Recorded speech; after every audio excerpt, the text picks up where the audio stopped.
Assalamualaikum warahmatullahi wabarakatuh. Selamat pagi anak-anakku. Kita lanjutkan pembelajaran yang kemarin ya. Jadi untuk hari ini kita akan membahas tugas pertemuan sebelumnya. Tapi sebelum itu Pak Eko akan menjelaskan dulu sedikit tentang gelombang. Oke, kita perhatikan dulu gambar yang di layar monitor ini. Jadi Pak Eko punya gelombang, gambarnya seperti ini ya.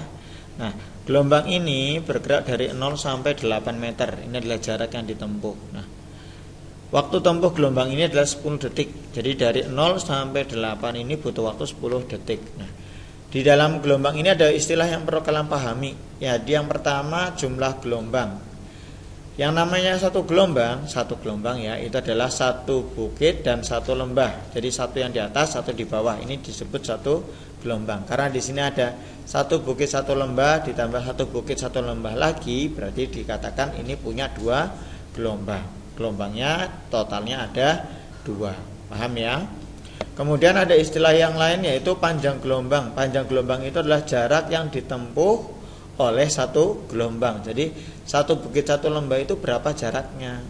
Kalau di sini berarti satu bukit satu lembah dari 0 sampai 4. Berarti di sini satu panjang gelombangnya atau satu lambda itu adalah 4 meter. Kalau ditanya dua gelombang berarti 8 ini. Paham ya?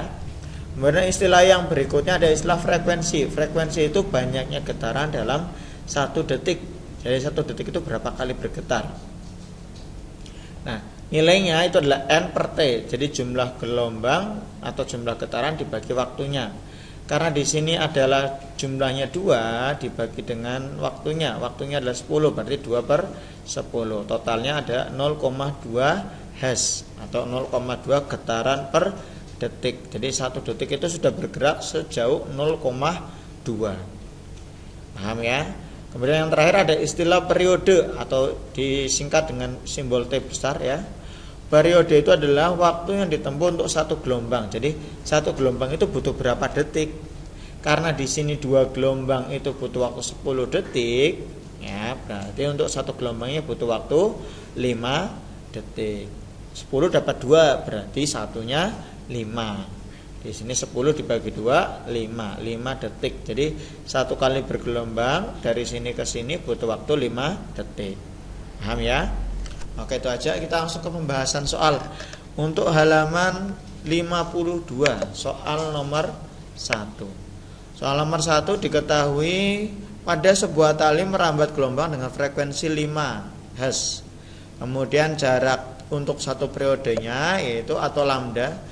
Jadi kalau satu periode jaraknya itu otomatis kita sebut sebagai lambda atau panjang gelombang. Lambdanya adalah 10 cm, 10 cm atau 0,1 meter. Nah, yang ditanyakan adalah cepat rambatnya. Nah, persamaannya V itu adalah lambda kali frekuensi. Jadi kita tinggal masukkan aja. V-nya itu berarti hasilnya adalah 0,1 dari lambdanya ini dikalikan 5 dari frekuensinya. Berarti 0,1 kali 5 hasilnya 0,5 meter per sekon. Itu jawaban untuk soal nomor 1. Paham ya? Oke. Kemudian kita ke soal nomor 2. Soal nomor 2, sebuah gelombang frekuensinya 80 Hz. Kemudian merambat dengan kecepatan 5 meter per sekon. Ditanyakan panjang gelombangnya atau lambda. Rumusnya masih sama juga, V lambda kali F. Hanya yang ditanyakan sekarang lambda. Berarti lambda sama dengan V per F atau kecepatan dibagi frekuensi.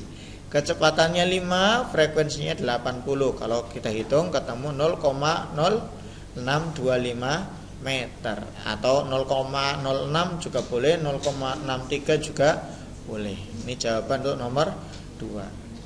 Kita lanjut ke nomor 3. Untuk nomor 3 ditanyakan berapa cepat rambat gelombang yang memiliki frekuensi 100 Hz dan lambdanya adalah 4 cm. 4 cm kita ubah dulu ke meter. Hasilnya 0,04. V-nya cepat rambat berarti tinggal dikalikan lambda kali frekuensi 0,04 kali 100. Hasilnya 4 meter per sekon. Ini hasil akhirnya. Jadi kecepatan rambatannya adalah 4 meter per sekon. Halaman 52 selesai. Kita ke halaman 63 ya. Untuk halaman 63 Vano berada pada jarak 150 meter dari sebuah panggung.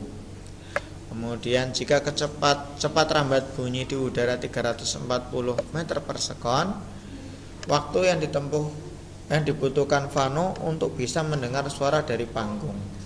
Jadi di sini S-nya 150 meter, V-nya 340 meter per sekon. Yang ditanyakan adalah waktu atau T. Nah, perlu dipahami, yang namanya gelombang suara itu gerakannya termasuk gerakan atau masuknya dalam gerak lurus beraturan. Jadi kecepatan itu tetap konstan, ya.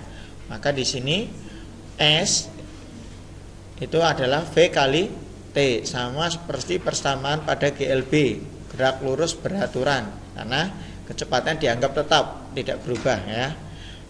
Yang ditanyakan T berarti persamaan kita ubah, jadinya S per V. V-nya turun ke bawah, ya, dibagi S-nya 150, V-nya 340. Hasilnya adalah 0,44 sekon. Kemudian soal terakhir, sebuah gelombang bunyi merambat di udara dengan kecepatan 300, V-nya 300 meter per sekon. Kemudian jika panjang gelombang bunyinya 20 cm, kita ubah ke meter dulu, ya, jadi 0,2 meter. Ditanyakan hitung frekuensi gelombang tersebut, frekuensinya. Berarti persamaan kita ubah, V lambda F berubah menjadi F sama dengan V per lambda 300 dibagi 0,2, hasilnya 1500 Hz. Selesai sampai di sini. Silakan dikoreksi, nanti Pak Eko juga cocokkan dengan jawaban yang sudah kalian kirim. Nilainya berarti betul dikalikan 20, karena satu nomor nilainya 20. Nilai dimasukkan di daftar hadir, ya. Nilai dimasukkan daftar hadir, dikirimkan via WhatsApp. Untuk daftar hadir Pak Eko buka nanti di grupnya sampai pukul 20.00. Setelah 20.00 nanti Pak Eko setting lagi untuk di-off-kan komentarnya. Itu saja, terima kasih, selamat belajar. Wassalamualaikum warahmatullahi wabarakatuh.